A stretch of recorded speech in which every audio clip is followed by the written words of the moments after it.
ದೇವರ ವಾಕ್ಯಗಳನ್ನು ಧ್ಯಾನ ಮಾಡ್ತಾ ಮಾಡ್ತಾ ನಾವು ದೇವರಿಗೆ ಸಮೀಪ ಆಗ್ತೀವಿ.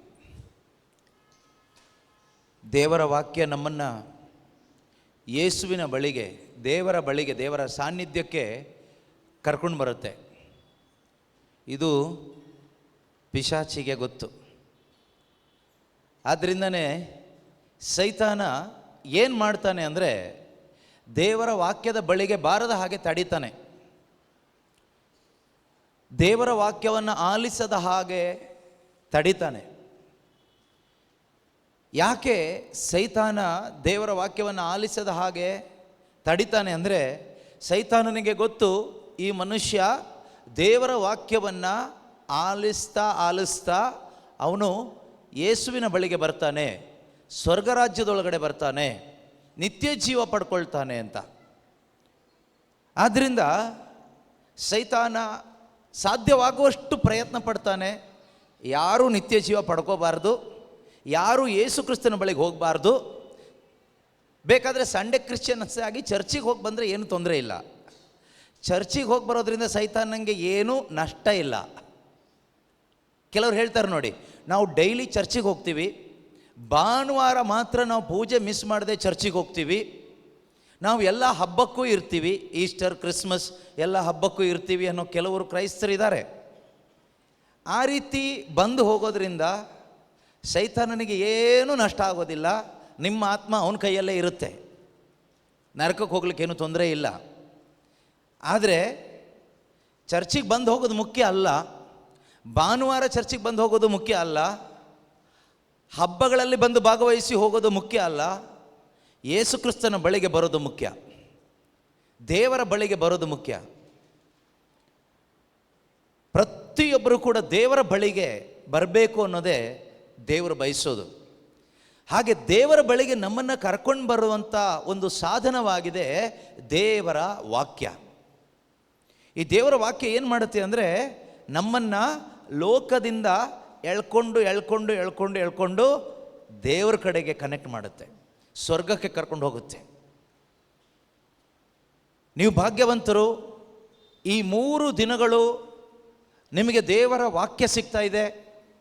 ಈ ದೇವರ ವಾಕ್ಯ ಕೇಳಿಸ್ಕೊಳ್ಳೋದ್ರಿಂದ ಏನಾಗ್ತಾ ಇದೆ ಅಂದರೆ, ನಿಮ್ಮ ಹೃದಯ, ನಿಮ್ಮ ಜೀವನ, ನಿಮ್ಮ ಮನಸ್ಸು ಯೇಸುವಿನ ಕಡೆಗೆ ಹೆಚ್ಚೆಚ್ಚಾಗಿ ಬರ್ತಾ ಇದೆ. ಲೋಕದ ಕಡೆಯಿಂದ ನಿಧಾನ ನಿಮಗೆ ಬೇರ್ಪಡಲಿಕ್ಕೆ ಸಾಧ್ಯ ಆಗ್ತಾ ಇದೆ. ನಮ್ಮ ತಪ್ಪು ನಮಗೆ ಅರಿವಾಗ್ತಾ ಇದೆ, ನಮ್ಮ ಕೊರತೆಗಳು ನಮಗೆ ತಿಳಿತಾ ಇದೆ.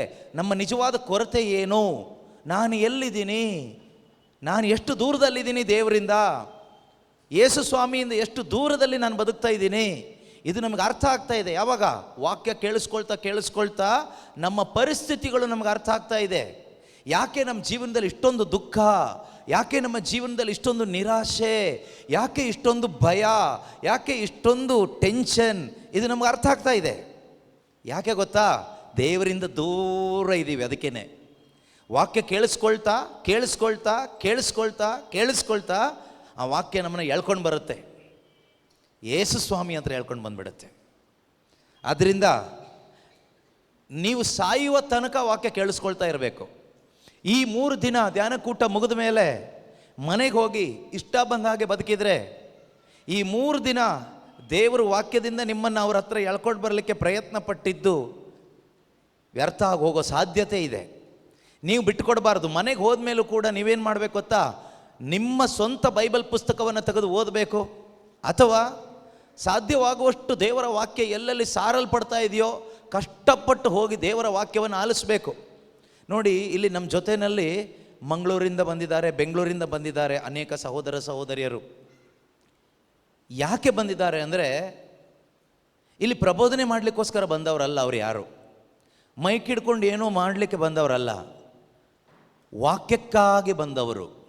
ಮನೇಲಿ ಕುಳಿತುಕೊಂಡ್ರೆ ಮೊಬೈಲ್ ಫೋನ್ ನೋಡ್ತಾ ಕೂತ್ಕೊಳ್ತೀವಿ, ಮನೇಲಿ ಕೂತ್ಕೊಂಡ್ರೆ ಅದು ಇದು ಬಿಸ್ನೆಸ್ ಮಾಡ್ತಾ ಕೆಲಸ ಮಾಡ್ತಾ ಕೂತ್ಕೊಳ್ತೀವಿ. ಆದ್ದರಿಂದ ಏನೇ ಕೆಲಸ ಮಾಡಿದ್ರು, ಏನೇ ಬಿಸ್ನೆಸ್ ಮಾಡಿದ್ರು ದುಡ್ಡು ಸಿಗುತ್ತೆ ಬಿಟ್ಟರೆ ಆತ್ಮಕ್ಕೆ 5 ಪೈಸಾ ಲಾಭ ಇಲ್ಲ, ನಿತ್ಯ ಜೀವ ಅಂತೂ ಸಿಗೋದಿಲ್ಲ. ಅದು ಅರ್ಥ ಆದಮೇಲೆ ಹಿಂದೊಮ್ಮೆ ದುಡ್ಡಿಗಾಗಿ, ದುಡ್ಡಿನ ಹಿಂದೆ ಬದುಕ್ತಾ ಇದ್ದವರು, ಲೋಕದ ಹಿಂದೆ ಬದುಕ್ತಾ ಇದ್ದವರು ಯಾವಾಗ ವಾಕ್ಯದ ರುಚಿ ಸಿಕ್ತೋ ಅವ್ರಿಗೆ ಯೇಸುವಿನ ಹತ್ತಿರ ಬರಲಿಕ್ಕಾಯಿತು. ಯೇಸುವಿನ ರುಚಿ ಸಿಕ್ಕಿದ ಮೇಲೆ ಕೇಳಿಸ್ಕೊಳ್ಳಿ, ಅವರಿಗೆ ಯೇಸು ಇಲ್ಲದೆ ಬದುಕೋಕ್ಕಾಗಲ್ಲ. ವಾಕ್ಯ ಬೇಕು ಅನಿಸುತ್ತೆ. ಅದು ಎಷ್ಟು ದೂರ ಆದರೂ ಪರವಾಗಿಲ್ಲ, ಎಷ್ಟು ಬಿಸಿಲಿದ್ರೂ ಪರವಾಗಿಲ್ಲ, ಎಷ್ಟು ಮಳೆ ಇದ್ದರೂ ಪರವಾಗಿಲ್ಲ, ಸ್ವಂತದವ್ರು ಯಾರೂ ಇಲ್ಲದೆ ಇದ್ದರೂ ಪರವಾಗಿಲ್ಲ, ಊಟ ಕೊಡದೇ ಇದ್ದರೂ ಪರವಾಗಿಲ್ಲ, ಮಲಗ್ಲಿಕ್ಕೆ ಜಾಗ ಇಲ್ಲದಿದ್ರೂ ಪರವಾಗಿಲ್ಲ, ನಮಗೆ ವಾಕ್ಯ ಬೇಕು ಅಂತ ಬಂದವರೇ ಸುಮಾರು 10-15 ಜನ ಇದ್ದೀವಿ. ಒಂದೇ ಉದ್ದೇಶಕ್ಕಾಗಿ ಬಂದಿದ್ದು, ನಮಗಿನ್ನೂ ಹೆಚ್ಚಾಗಿ ವಾಕ್ಯ ಬೇಕು, ದೇವರನ್ನ ನಾವು ಇನ್ನೂ ಹೆಚ್ಚಾಗಿ ಅರ್ಚ್ಕೋಬೇಕು, ಈ ದಾಹ ಉಂಟಾಗಿ ಬಂದವರು. ನಿಮ್ಮೊಳಗಡೆನೂ ಈ ದಾಹ ಬಂದ್ಬಿಟ್ರೆ ಪ್ರೀತಿಯ ಸಹೋದರ ಸಹೋದರಿಯರೇ, ನೀವು ಏನು ಮಾಡ್ತೀರಿ ಗೊತ್ತಾ? ನಾವು ನಿಮ್ಮ ಜೊತೆಗೆ ಬರ್ತೀವಿ, ನಮ್ಮನ್ನೂ ಕರ್ಕೊಂಡು ಹೋಗಿ, ನಮಗೂ ವಾಕ್ಯ ಬೇಕು, ನಮಗೆ ಈ ಲೋಕದ ಜೀವನ ಸಾಕು, ಇದರಲ್ಲಿ ಏನು ಪ್ರಯೋಜನ ಇಲ್ಲ ಅಂತ ನಮ್ಗೆ ಅರ್ಥ ಆಗಿಬಿಟ್ಟಿದೆ. ಇದು ಕಸ ಅಂತ ಅರ್ಥ ಆಗಿಬಿಟ್ಟಿದೆ. ಈ ಲೋಕದ ಎಲ್ಲ ದುಡಿಮೆನೂ ಕಸಕ್ಕೆ ಸಮಾನ. ಯೇಸುವಿಗೆ ಕಂಪೇರ್ ಮಾಡುವಾಗ, ನಿತ್ಯ ಜೀವಕ್ಕೆ ಕಂಪೇರ್ ಮಾಡುವಾಗ, ಈ ಲೋಕದ ಎಲ್ಲ ಒಳ್ಳೆ ಕೆಲಸಗಳು, ಈ ಲೋಕದ ಎಲ್ಲ ಸಂಪಾದನೆಗಳು, ವಿದ್ಯಾಭ್ಯಾಸ, ಎಲ್ಲ ಬಿಸ್ನೆಸ್ಗಳು ಪ್ರತಿಯೊಂದು ಕೂಡ ಕಸಕ್ಕೆ ಸಮಾನ. ಕಸದಲ್ಲಿ ಯಾರಿಗೆ ನೆಮ್ಮದಿ ಇದೆ? ಕಸದಲ್ಲಿ ಯಾರಿಗೆ ಸಂತೋಷ ಇದೆ? ಕಸದಲ್ಲಿ ಬದುಕುವಾಗ, ಕಸದ ತೊಟ್ಟಿಯಲ್ಲಿ ಬದುಕುವಾಗ ಯಾರಿಗೆ ಸಮಾಧಾನ ಆಗುತ್ತೆ? ಸಮಾಧಾನ ಆಗೋದಿಲ್ಲ. ಆದ್ದರಿಂದ ಅವರು ತೀರ್ಮಾನ ಮಾಡಿದರು, ಕಸದ ತೊಟ್ಟಿ ಹೇಗೂ ಇದ್ದಿದ್ದೆ, ಆದ್ದರಿಂದ ಸಾಧ್ಯವಾಗುವಷ್ಟು ಈ ಕಸದ ತೊಟ್ಟಿಯಿಂದ ಹೊರಗೆ ಬಂದು ದೇವರ ಹತ್ರ ಇನ್ನೂ ಬರಲಿಕ್ಕೆ ನಾವು ಪ್ರಯತ್ನ ಪಡಬೇಕು. ಆದ್ದರಿಂದ ನಾವು ಬರ್ತೀವಿ ಅಂತ ಕಷ್ಟಪಟ್ಟು ಬಂದಿದ್ದಾರೆ, ಇಷ್ಟಪಟ್ಟು ಬಂದಿದ್ದಾರೆ. ನಿಮಗೂ ಅದು ಸಾಧ್ಯ ಆಗುತ್ತೆ ಯಾವಾಗ ಅಂದರೆ, ನಿಮ್ಮೊಳಗಡೆ ನಿಜವಾದ ಪರಿಶುದ್ಧಾತ್ಮರು ಬಂದಾಗ. ಈಗ ನೀವು ಅಂದ್ಕೊಂಡಿರ್ಬೋದು ನಮ್ಮಲ್ಲಿ ಪರಿಶುದ್ಧಾತ್ಮರು ಇದ್ದಾರೆ ಅಂತ, ಅದು ಮೂಢನಂಬಿಕೆ. ಅದು ಮೂಢನಂಬಿಕೆ. ಒಬ್ಬ ಕುರುಡ ನನಗೆ ಕಣ್ಣು ಕಾಣಿಸ್ತಾ ಇದೆ ಅಂತ ಟಾರ್ ರೋಡಲ್ಲಿ ನಡ್ಕೊಂಡು ಹೋದರೆ ಆಕ್ಸಿಡೆಂಟ್ ಆಗಿ ಸತ್ತೋಗ್ತಾನೆ. ಒಬ್ಬ ಕುರುಡ ನನಗೆ ಕಣ್ಣಿದೆ ಅದರಿಂದ ಕಣ್ಣು ಕಾಣಿಸುತ್ತೆ ಅಂತ ಇಷ್ಟ ಬಂದಾಗೆ ರೋಡಲ್ಲಿ ನಡ್ಕೊಂಡು ಹೋದರೆ ಹಳ್ಳದಲ್ಲಿ ಬಿದ್ದು, ಚರಂಡಿಲಿ ಬಿದ್ದು ಕೈಕಾಲು ಮುರ್ಕೊಳ್ತಾನೆ. ಅದೇ ರೀತಿಯಲ್ಲಿ ನಮ್ಮಲ್ಲಿ ಪರಿಶುದ್ಧಾತ್ಮರು ಇದ್ದಾರೆ ಅಂತ ಸುಮ್ಮನೆ ಮೂಢನಂಬಿಕೆಯಲ್ಲಿ ಹೋದರೆ ಸೈತಾನ್ ಕೈಯಲ್ಲಿ ಸಿಕ್ಕಾಕೊಂಡು ಒದ್ದಾಡಬೇಕಾಗುತ್ತೆ. ನೀವು ಪವಿತ್ರಾತ್ಮರನ್ನ ನಿಜವಾಗ್ಲೂ ಪಡ್ಕೊಂಡ್ರೆ ಪವಿತ್ರಾತ್ಮ ನಿಮ್ಮಲ್ಲಿ ಇರ್ತಾರೆ.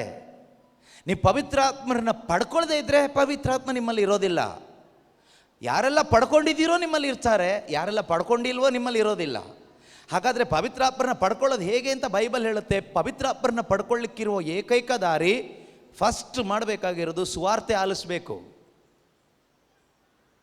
ಬೈಬಲ್ ಪ್ರಕಾರ ಇರುವ ದಾರಿ, ದೇವರು ಹೇಳ್ಕೊಟ್ಟಿರೋ ದಾರಿ ಒಂದೇ.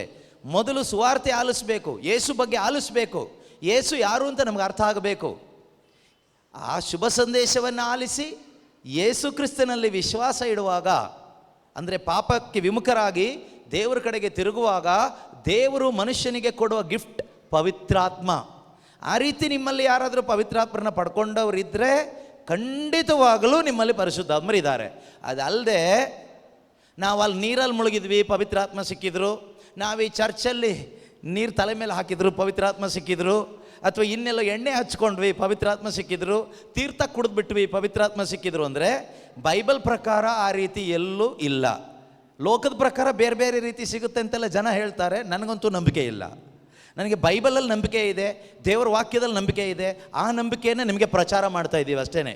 ಶುಭ ಸಂದೇಶ, ವಿಶ್ವಾಸವನ್ನು ಪ್ರಚಾರ ಮಾಡ್ತಾ ಇದ್ದೀವಿ. ಆದ್ದರಿಂದ ನೀವು ಕೂಡ ಈ ವಾಕ್ಯಗಳನ್ನು ನಂಬೋದಾದರೆ ಖಂಡಿತವಾಗಲೂ ಈ ವಾಕ್ಯ ನಿಮ್ಮ ಜೀವನದಲ್ಲಿ ಕೆಲಸ ಮಾಡುತ್ತೆ. ಈ ವಾಕ್ಯದಲ್ಲಿ ಬರೆದಿರ್ತಕ್ಕಂಥ ವಾಗ್ದಾನಗಳು ನಿಮ್ಮ ಜೀವನದಲ್ಲಿ ಈಡೇರುತ್ತೆ. ಏನೆಲ್ಲ ದೇವರ ವಾಗ್ದಾನಗಳು ಕ್ರೈಸ್ತ ಸಭೆಗೆ, ಕ್ರೈಸ್ತ ವಿಶ್ವಾಸಿಗೆ ಕೊಟ್ಟಿದ್ದಾರೋ ಅದು ಈಡೇರುತ್ತೆ. ಯಾವಾಗ? ಈ ವಾಕ್ಯದಲ್ಲಿ ನಂಬಿಕೆ ಇಟ್ಟಾಗ. ಈ ಪವಿತ್ರ ಬೈಬಲ್ ಪುಸ್ತಕ ಯಾರಿಗೆ ಕೊಟ್ಟಿರೋದು? ವಿಶ್ವಾಸಿಗಳಿಗೆ ಕೊಟ್ಟಿರ್ತಕ್ಕಂಥದ್ದು. ನೀವು ಇದನ್ನು ನಂಬಿ ಬದುಕುವಾಗ ಇದರಲ್ಲಿ ಬರೆದಂಥ ವಾಗ್ದಾನಗಳಿದೆ, ಪ್ರಾಮಿಸಸ್ ಆಫ್ ಗಾಡ್, ದೇವರ ವಾಗ್ದಾನಗಳು, ಒಡಂಬಡಿಕೆಯ ವಾಗ್ದಾನಗಳು, ಅದು ನಮ್ಮ ಜೀವನದಲ್ಲಿ ಈಡೇರುತ್ತೆ. ಈಡೇರಲಿಲ್ಲ ಅಂದರೆ ತಿಳ್ಕೊಳ್ಳಿ, ನಾವು ನಿರ್ಭಾಗ್ಯರು. ಈ ಬೈಬಲ್ನಲ್ಲಿ ಬರೆದಿರ್ತಕ್ಕಂಥ ಒಡಂಬಡಿಕೆಯ ವಾಗ್ದಾನಗಳು ನಮ್ಮ ಜೀವನದಲ್ಲಿ ಈಡೇರದೇ ಇದ್ದರೆ ನಾವು ನಿರ್ಭಾಗ್ಯರಾಗಿ ಹೋಗ್ತೀವಿ. ಆದ್ದರಿಂದ ನಿಮ್ಮಲ್ಲಿ ಯಾರೂ ನಿರ್ಭಾಗ್ಯರಾಗಬಾರ್ದು. ಇವತ್ತು ಎಷ್ಟೋ ಕ್ರೈಸ್ತರು ನಿರ್ಭಾಗ್ಯ ಅವಸ್ಥೆಯಲ್ಲಿ ಬದುಕ್ತಾ ಇದ್ದಾರೆ, ನಿರ್ಭಾಗ್ಯರಾಗಿ ಬದುಕ್ತಾ ಇದ್ದಾರೆ. ಡಮ್ಮಿ ಅಂತ ಹೇಳ್ತೀವಲ್ವ, ಡಮ್ಮಿ, ಡೂಪ್ಲಿಕೇಟ್, ಕೆಲಸಕ್ಕೆ ಬಾರದೇ ಇರುವ ಕ್ರೈಸ್ತರು ಸಂಡೇ ಚರ್ಚಲ್ಲಿರ್ತಾರೆ, ಪ್ಯಾರಿಷ್ ಕೌನ್ಸಿಲಲ್ಲಿರ್ತಾರೆ, ಮಾತೆ ಮರಿಯಳ ಸೈನ್ಯದಲ್ಲಿರ್ತಾರೆ, ಇನ್ನು ಯಾವ್ಯಾವುದೋ ಸೈನ್ಯದಲ್ಲಿ ಸೇರ್ಕೊಂಡಿರ್ತಾರೆ, ರಾತ್ರಿ ಆದರೆ ಬಾರಲ್ಲಿರ್ತಾರೆ, ಕಷ್ಟ ಬಂದರೆ ಮಾಟ ಮಂತ್ರದ ಅಲ್ಲಿರ್ತಾರೆ, ಇನ್ನು ಎಲ್ಲೆಲ್ಲೋ ಸುತ್ತಕೊಂಡು ಅಲ್ಲಿ ಕೂತ್ಕೊಂಡು ಹರಟೆ ಹೊಡ್ಕೊಂಡಿರ್ತಾರೆ, ಟೈಮ್ ಪಾಸ್ ಮಾಡಿಕೊಂಡು ಮೊಬೈಲ್ ಫೋನ್ ಹಿಡ್ಕೊಂಡು ಊರು ಸುತ್ತಕೊಂಡು ಅಲೆಮಾರಿಗಳ ಥರ ಅಲಿತಾ ಇರ್ತಾರೆ. ಇನ್ನು ಇಷ್ಟೆಲ್ಲ ಮಾಡಿದಾಗ ಕಾಯಿಲೆ ಬರದೇ ಇರುತ್ತಾ, ಆಸ್ಪತ್ರೆ ಸುತ್ತಕೊಂಡಿರ್ತಾರೆ. ಅಲ್ಲಿ ವಾಸಿ ಆಗಲ್ಲ ಅಂದಾಗ ಯಾವುದಾದ್ರೂ ಕರಿಸ್ಮ್ಯಾಟಿಕ್ ಬ್ರದರ್ದು ಫೋನ್ ನಂಬರ್ ಹಿಡ್ಕೊಂಡು ಪ್ರೇಯರ್ ಮಾಡಿ ಅಂತ ಅವರಿಂದ ಸುತ್ತಕೊಂಡಿರ್ತಾರೆ. ಇನ್ನೂ ಸಾಧ್ಯವಾದರೆ ಎಲ್ಲಾದರೂ ಧ್ಯಾನಕ್ಕೆ ಹೋಗಿ ಅಲ್ಲೂ ಕೂತ್ಕೊಂಡು ಕಾಯಿಲೆ ವಾಸಿ ಆಗಲಿಕ್ಕೆ, ಸಾಲ ತೀರಲಿಕ್ಕೆ, ಕಷ್ಟ ಪರಿಹಾರ ಆಗಲಿಕ್ಕೆ ಪ್ರಾರ್ಥನೆ ಮಾಡಿಕೊಂಡು ಟೈಮ್ ಪಾಸ್ ಮಾಡ್ಕೊಂಡು ಕೂತ್ಕೊಳ್ತಾರೆ. ಇವರು ಯಾರು ಕ್ರೈಸ್ತರಲ್ಲ, ಮೂಢನಂಬಿಕೆಯಲ್ಲಿ ಬದುಕ್ತಾ ಇರತಕ್ಕಂತಹ ವ್ಯಕ್ತಿಗಳು. ಪ್ರೀತಿಯ ಸಹೋದರ ಸಹೋದರಿಯರೇ, ನೀವೆಲ್ಲರೂ ಕ್ರೈಸ್ತರಾಗಿ ಬದುಕಬೇಕು, ಅಂದರೆ ಕ್ರಿಸ್ತನಿಗಾಗಿ ಬದುಕಬೇಕು. ಅದಕ್ಕಾಗಿಯೇ ದೇವರು ನಮ್ಮನ್ನು ಕರೆದಿರೋದು. ದೇವರು ನಮಗೆ ಕೊಟ್ಟಂಥ ಮಾಡಿದಂಥ ಒಡಂಬಡಿಕೆ ಇದೆ, ವಾಗ್ದಾನಗಳಿದೆ, ಅದು ನಮ್ಮ ಜೀವಿತದಲ್ಲಿ ನಾವು ನೆರವೇರೋದನ್ನು ನೋಡಬೇಕು. ಅದರಲ್ಲಿ ಒಂದು ವಾಗ್ದಾನ ಏನು ಗೊತ್ತಾ? ಅನೇಕ ವಾಗ್ದಾನಗಳಿದೆ. ಅದರಲ್ಲಿ ಮೊದಲನೇ ಒಂದು ವಾಗ್ದಾನ ಏನು ಗೊತ್ತಾ? ಕ್ರೈಸ್ತ ಸಭೆಗೆ, ಕ್ರೈಸ್ತ ವಿಶ್ವಾಸಿಗೆ ಕೊಟ್ಟಂಥ ವಾಗ್ದಾನ. ಪ್ರೇಷಿತರ ಕಾರ್ಯಕಲಾಪ ಅಧ್ಯಾಯ 2, ಪ್ರೇಷಿತರ ಕಾರ್ಯಕಲಾಪ ಅಧ್ಯಾಯ 2 ವಾಕ್ಯ 17ರಲ್ಲಿ ಈ ವಾಗ್ದಾನ ಯೋವೇಲ್ ಪ್ರವಾದಿಯ ಗ್ರಂಥದಲ್ಲಿದೆ. ಯೋವೇಲ್ ಪ್ರವಾದಿಯ ಮುಖಾಂತರ ಈ ಒಂದು ವಾಗ್ದಾನವನ್ನು ಕ್ರೈಸ್ತ ಸಭೆಗೆ ಕೊಟ್ಟಿರೋದು, ಕ್ರೈಸ್ತ ವಿಶ್ವಾಸಿಗೆ. ಒಬ್ಬ ಮನುಷ್ಯ, ಲೋಕದಲ್ಲಿ ಬದುಕುತ್ತಿರೋ ಒಬ್ಬ ಮನುಷ್ಯ ಶುಭವ ಸಂದೇಶ, ಸುವಾರ್ತೆ, ಯೇಸುವಿನ ಕುರಿತಾದ ವಿಷಯವನ್ನು ಆಲಿಸಿ ಮಾನಸಾಂತರಪಟ್ಟು ವಿಶ್ವಾಸ ಇಟ್ಟಾಗ ಅವನಿಗೆ ನೆರವೇರುವಂಥ ವಾಗ್ದಾನ ಇದು. ನಿಮ್ಮಲ್ಲಿ ನೆರವೇರದೇ ಇದ್ದರೆ ನೀವಿನ್ನೂ ಕ್ರಿಶ್ಚಿಯನ್ಸ್ ಅಲ್ಲ ಅಂತ ಬೈಬಲ್ ಹೇಳುತ್ತೆ. ಜಾತಿಯಲ್ಲಿ ಕ್ರಿಶ್ಚಿಯನ್ ಆಗಿ ಏನೂ ಪ್ರಯೋಜನ ಇಲ್ಲ. ಸತ್ತರೆ ಒಂದು ಸಮಾಧಿ ಸಿಗುತ್ತೆ ಅಷ್ಟೇ, ಬಿಟ್ಟರೆ ಬೇರೆ ಏನೂ ಪ್ರಯೋಜನ ಇಲ್ಲ. ಸ್ವರ್ಗ ಅಂತೂ ಸಿಗಲ್ಲ, ಆಯಿತಾ? ಸಮಾಧಿ ಸಿಗುತ್ತೆ. ನೀವು ಸಮಾಧಿಗಾಗಿ ಬದುಕುವ ಕ್ರೈಸ್ತರಾಗ್ತೀರಾ, ಸ್ವರ್ಗ ರಾಜ್ಯಕ್ಕಾಗಿ ನಿತ್ಯ ಜೀವಕ್ಕಾಗಿ ಬದುಕುವ ಕ್ರೈಸ್ತರಾಗ್ತೀರಾ, ನೀವು ತೀರ್ಮಾನ ಮಾಡಿ, ನಿಮಗೆ ಬಿಟ್ಟಿದ್ದದು, ಆಯಿತಾ? ನೀವು ಸಮಾಧಿಗಾಗಿ ಬದುಕಬೇಕಾದ್ರೆ ಚರ್ಚಿಗೆ ಬಂದು ಮನೆಗೆ ಹೋಗಿ ಯಾವುದಾದ್ರೂ ಚರ್ಚಿನಿಗೆ ಸಂಬಂಧಪಟ್ಟ ಸಭೆಯಲ್ಲಿ ಇದ್ದರೆ ಆಯಿತು. ಆದರೆ ಸ್ವರ್ಗ ರಾಜ್ಯಕ್ಕಾಗಿ ಬದುಕುವ ಕ್ರೈಸ್ತರಾಗಿ ಬದುಕಬೇಕಾದ್ರೆ ನೀವು ಪರಿಶುದ್ಧಾತ್ಮರನ್ನು ಪಡ್ಕೊಂಡು ಬದುಕಲೇಬೇಕು, ಶುಭ ಸಂದೇಶವನ್ನು ಆಲಿಸಲೇಬೇಕು, ಪಾಪಕ್ಕೆ ವಿಮುಖರಾಗಲೇಬೇಕು, ಯೇಸು ಕ್ರಿಸ್ತರಲ್ಲಿ ನಂಬಿಕೆ ಇಡಲೇಬೇಕು, ನಂಬಿಕೆಯ ಜೀವನ ಜೀವಿಸಲೇಬೇಕು. ಆಗ ಸ್ವರ್ಗ ರಾಜ್ಯ 100% ಗ್ಯಾರಂಟಿ. ಅದಕ್ಕೆ ₹1 ಖರ್ಚಿಲ್ಲ. ಅದಕ್ಕೆ ನೀವೇನು ಮಹಾ ತ್ಯಾಗ ಮಾಡೋದು ಬೇಕಾಗಿಲ್ಲ, ಯಾವುದು ಬೆಟ್ಟ ಹತ್ತಿ ಇಳಿಯೋದು ಬೇಕಾಗಿಲ್ಲ, ಹರಕೆ ಹೊತ್ಕೊಳ್ಳೋ ಅವಶ್ಯಕತೆ ಇಲ್ಲ, ಯಾವ ಅವಶ್ಯಕತೆಯೂ ಇಲ್ಲ. ಅದರಿಂದ ಈ ವಾಗ್ದಾನ ನೆರವೇರಬೇಕು. ಈ ವಾಗ್ದಾನ ಫಸ್ಟ್ ನೆರವೇರಬೇಕು. ಅದಾದಮೇಲೆ ಇನ್ನೂ ಅನೇಕ ವಾಗ್ದಾನಗಳಿದೆ, ಎಲ್ಲವನ್ನ ಹೇಳಲಿಕ್ಕೆ ಈಗ ಸಮಯ ಇಲ್ಲ. ಪ್ರಾರಂಭದ ಒಂದು ವಾಗ್ದಾನ ಓದೋಣ. ಸುರಿಸುವೆನು ಸರ್ವರ ಮೇಲೂ ಎನ್ನಾತ್ಮವನ್ನು ಅಂತಿಮ ದಿನಗಳಲ್ಲಿ. ಸುರಿಸುವೆನು ಸರ್ವರ ಮೇಲೂ ಎನ್ನ ಆತ್ಮವನ್ನು ಅಂತಿಮ ದಿನಗಳಲ್ಲಿ. ಅಂತಿಮ ದಿನಗಳಲ್ಲಿ ಅಂದರೆ ಈ ದಿನಗಳಲ್ಲಿ. ಯಾವ ದಿನಗಳಲ್ಲಿ? ಈ ದಿನಗಳಲ್ಲಿ. ಪವಿತ್ರಾತ್ಮನು ಬಂದ ನಂತರದ ದಿನಗಳೇ ಅಂತಿಮ ದಿನಗಳು. ಬೈಬಲ್ ಪ್ರಕಾರ, ದೇವರ ಪ್ರಕಾರ ಅಂತಿಮ ದಿನಗಳು, ಲಾಸ್ಟ್ ಡೇಸ್, ಅಂತಿಮ ದಿನಗಳು ಯಾವುದು ಕೇಳಿದರೆ ಪರಿಶುದ್ಧಾತ್ಮನ ಆಗಮನದ ನಂತರ, ಪಂಚಾಶತ್ತಮ ಹಬ್ಬದ ನಂತರ, ಅಥವಾ ಯೇಸು ಕ್ರಿಸ್ತರು ಸ್ವರ್ಗಾರೋಹಣರಾಗಿ ಅಲ್ಲಿಂದ ವಾಗ್ದಾನ ಮಾಡಿದ, ಪಿತನು ವಾಗ್ದಾನ ಮಾಡಿದ ಆ ವ್ಯಕ್ತಿ ಪರಿಶುದ್ಧಾತ್ಮನನ್ನು ಈ ಧರೆಗೆ ನಮಗಾಗಿ ಕಳುಹಿಸಿಕೊಟ್ಟ ಆ ದಿನ ಪ್ರಾರಂಭ ಆಯಿತು, ಅಂತಿಮ ದಿನ. ಅಲ್ಲಿಂದ ಈ ಕಡೆ ಪೂರ್ತಿ ಅಂತಿಮ ದಿನಗಳೇ. ಈಗ ನಾವು ಅಂತಿಮ ದಿನಗಳ ಅಂತಿಮ ಸಮಯದಲ್ಲಿದ್ದೀವಿ. End times of last days, ಯೇಸುವಿನ ಪುನರಾಗಮನದ ಸಮಯ, ಮತ್ತೆ ಮರಳಿ ಬರುವ ಸಮಯ. ಓಕೆ, ಇಲ್ಲಿ ವಾಕ್ಯ ಹೇಳ್ತಾರೆ, ಸುರಿಸುವೆನು ಸರ್ವರ ಮೇಲೂ ಎನ್ನಾತ್ಮವನ್ನು ಅಂತಿಮ ದಿನಗಳಲ್ಲಿ. ಎನ್ನಾತ್ಮವನ್ನು ಅಂತಿಮ ದಿನಗಳಲ್ಲಿ ಪ್ರವಾದಿಸುವರಾಗ ನಿಮ್ಮ ಕುವರ ಕುವರಿಯರು. ಓಕೆ. ದಿವ್ಯ ದರ್ಶನ ಪಡೆವರು ನಿಮ್ಮ ಯುವಜನರು. ಓಕೆ. ಕನಸು ಕಾಣುವರು ನಿಮ್ಮ ವಯೋವೃದ್ಧರು. ಓಕೆ. ಸುರಿಸುವೆನು ಎನ್ನ ದಾಸದಾಸಿಯರ ಮೇಲೂ ಎನ್ನಾತ್ಮವನ್ನು ಆ ದಿನಗಳಲ್ಲಿ. ಓಕೆ. ಪ್ರವಾದಿಸುವರಾಗ ಅವರು ಎಸುಗುವೆನು ಆಗಸದಲ್ಲಿ. ಇದು ಬೇಡ, ಇದು ಇನ್ನೂ ಲೇಟ್ ಇದೆ, ಇದಾಗೋದು ಇನ್ನೂ ಲೇಟ್ ಇದೆ. ಈ 2 ವಾಗ್ದಾನ 17, 18 ದೇವರು ತಮ್ಮ ಪರಿಶುದ್ಧ ಆತ್ಮನ ಧಾರೆಯನ್ನು ಎಲ್ಲ ಮಾನವರ ಮೇಲೆ ಸುರಿಸ್ತಾರಂತೆ. ಅದು ನಿನ್ನ ಮೇಲೆ ಬಿದ್ದಿದೆಯಾ? ಈ ವಾಗ್ದಾನ ನೆರವೇರಿದೆಯಾ? ಈ ವಾಗ್ದಾನ ನೆರವೇರಿದರೆ ನಿನ್ನ ಜೀವನದಲ್ಲಿ ಯು ಬಿಲಾಂಗ್ ಟು ಲಾರ್ಡ್. ನೀನು ಪ್ರಭುವಿಗೆ ಸೇರಿದವನು. ನಿನ್ನ ಮೇಲೆ ಸೈತಾನಂಗೇನೂ ಅಧಿಕಾರ ಇರೋದಿಲ್ಲ, ಯಾವ ಅಧಿಕಾರವೂ ಇಲ್ಲ. ಮಿಕ್ಕವರು ಬೆಲ್ಜಬುಲ್ನಿಗೆ ಸೇರಿದವರು, ಅಂದರೆ ಪಿಶಾಚಿಗೆ ಸೇರಿದವರು. ಅವರು ಕ್ರಿಶ್ಚಿಯನ್ ಆದರೂ ಅಷ್ಟೇ, ಹುಟ್ಟು ಕ್ರಿಶ್ಚಿಯನ್ಸ್ ಆದರೂ ಅಷ್ಟೇ, ಕ್ಯಾಥಲಿಕ್ ಆದರೂ ಅಷ್ಟೇ, ಪ್ರಾಟೆಸ್ಟೆಂಟ್ಸ್ ಆದರೂ ಅಷ್ಟೇ, ಪಾಸ್ಟರ್ಸ್ ಆದರೂ ಅಷ್ಟೇ, ಬ್ರದರ್ಸ್ ಆದರೂ ಅಷ್ಟೇ, ಪ್ರಾಫೆಟ್ಸ್ ಆದರೂ ಅಷ್ಟೇ. ಈ ವಾಗ್ದಾನ ನೆರವೇರಿದೆಯಾ? ಈ ವಾಗ್ದಾನ ನೆರವೇರದೇ ಇದ್ದರೆ ನಿನ್ನ ಜೀವನದಲ್ಲಿ ನೀನು ಅನ್ಯನು. ಬೈಬಲ್ ಪ್ರಕಾರ ಅನ್ಯ ಧರ್ಮ ಅಲ್ಲ, ಅನ್ಯನು ಅಂದರೆ ದೇವ ಜನ ಅಲ್ಲ, ಅನ್ಯರು. ಎರಡು ಥರ ಗುಂಪಿದೆ ಬೈಬಲಲ್ಲಿ. ಒಂದು ಅನ್ಯರು, ಇನ್ನೊಂದು ದೇವಜನ. ಜಾತಿ ಇಲ್ಲ ಇಲ್ಲಿ, ಆಯಿತಾ? ದೇವಜನರದೊಂದು ಗುಂಪು, ದೇವಜನರು ಅಲ್ಲದೇ ಇರತಕ್ಕಂಥವ್ರದ್ದೊಂದು ಗುಂಪು, ವಿಶ್ವಾಸಿಗಳದೊಂದು ಗುಂಪು, ಅವಿಶ್ವಾಸಿಗಳದೊಂದು ಗುಂಪು. ವಿಶ್ವಾಸಿಗಳ ಗುಂಪನ್ನು ಅಥವಾ ದೇವಜನರನ್ನು ನಾವು ಸಭೆ ಅಂತ ಕರಿತೀವಿ, ಚರ್ಚ್ ಅಂತ ಕರಿತೀವಿ, ಯೇಸುವಿನ ದೇಹ ಅಂತ ಕರಿತೀವಿ. ಮಿಕ್ಕಿದ್ದು ದೇಹದಿಂದ ಹೊರಗಡೆ ಇರೋದು. ನೀವು ಯೇಸುವಿನ ದೇಹದಲ್ಲಿ ಇದ್ದರೆ ಈ ದೇಹ ಸ್ವರ್ಗಕ್ಕೆ ಹೋಗುತ್ತೆ. ನೀವು ಈ ಲೋಕದಲ್ಲಿ ಇದ್ದರೆ, ನಿಮ್ಮ ದೇಹದಲ್ಲೇ ಇದ್ದರೆ ನರಕಕ್ಕೆ ಹೋಗ್ತೀರಿ. ನಾವು ಯಾವ ಚರ್ಚ್ ಒಳಗಡೆ ಮೆಂಬರ್ ಆಗಿದ್ದೀವಿ ಅನ್ನೋದು ಮುಖ್ಯ ಅಲ್ಲ, ಯೇಸುವಿನ ದೇಹದಲ್ಲಿ ನಾನಿದ್ದೀನಿ ಅಂತ. ಈಗ ಯೇಸುವಿನ ದೇಹದೊಳಗಡೆ ನಾನು ಬರೋದು ಹೇಗೆ ಅಂದರೆ ಯೇಸುವಿನ ಆತ್ಮವನ್ನು ಪಡೆದುಕೊಳ್ಳೋದ್ರ ಮುಖಾಂತರವ. ರೋಮನ್ನರಿಗೆ ಬರೆದ ಪತ್ರಿಕೆ 8ನೇ ಅಧ್ಯಾಯ 9ನೇ ವಾಕ್ಯ ಹೇಳ್ತದೆ.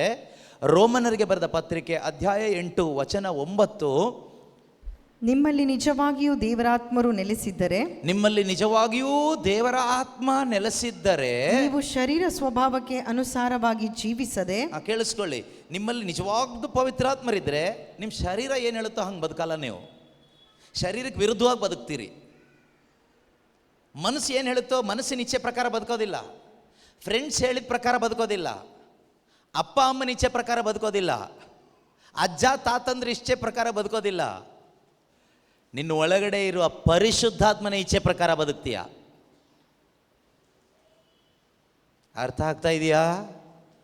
ಹಾಂ. ಶರೀರದ ಇಚ್ಛೆ ಪ್ರಕಾರ, ಮನಸ್ಸಿನ ಇಚ್ಛೆ ಪ್ರಕಾರ ಬದುಕಕ್ಕಾಗಲ್ಲ ಪರಿಶುದ್ಧಾತ್ಮ ಇದ್ದರೆ. ತಪ್ಪು ತಿಳ್ಕೊಬಾರ್ದು.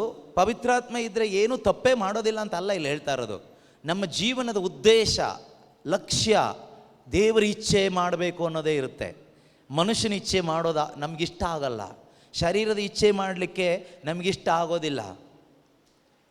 ಓಕೆ, ನಿಮ್ಮಲ್ಲಿ ನಿಜವಾಗಿಯೂ ನಿಜವಾದ ಪವಿತ್ರಾತ್ಮರು ಇದ್ದರೆ ನೀವು ಶರೀರ ಸ್ವಭಾವಕ್ಕೆ ಅನುಸಾರವಾಗಿ ಜೀವಿಸದೆ, ನೀವು ಶರೀರದ ಸ್ವಭಾವಕ್ಕೆ, ಇಚ್ಛೆಗಳಿಗೆ, ಆಸೆಗಳಿಗೆ ಅನುಸಾರವಾಗಿ ಜೀವಿಸದೆ ಪವಿತ್ರಾತ್ಮ ಅವರ ಚಿತ್ತಕ್ಕೆ ಅನುಸಾರವಾಗಿ ಜೀವಿಸುತ್ತೀರಿ. ನಿಮ್ಮ ಒಳಗಡೆ ಬಂದಿರುವ ಪವಿತ್ರಾತ್ಮನ ಇಚ್ಛೆಗೆ ಅನುಸಾರವಾಗಿ ಜೀವಿಸ್ತೀರಿ. ಯಾರಲ್ಲಿ ಕ್ರಿಸ್ತ ಯೇಸುವಿನ ಆತ್ಮ ಇಲ್ಲವೋ, ಕೇಳಿಸ್ಕೊಳ್ಳಿ, ಯಾರಲ್ಲಿ ಕ್ರಿಸ್ತ ಯೇಸುವಿನ ಆತ್ಮ ಇಲ್ಲವೋ ಅಂಥವನು ಕ್ರಿಸ್ತ ಯೇಸುವಿಗೆ ಸೇರಿದವನಲ್ಲ. ಅಂಥವಳು ಕ್ರಿಸ್ತ ಯೇಸುವಿಗೆ ಸೇರಿದವಳು ಅಲ್ಲ. ಹಾಗಾದರೆ ಯಾವುದೋ ಒಂದು ಚರ್ಚ್ ಇದೆ. ಇದು ಯಾವ ಚರ್ಚ್ ಇದು?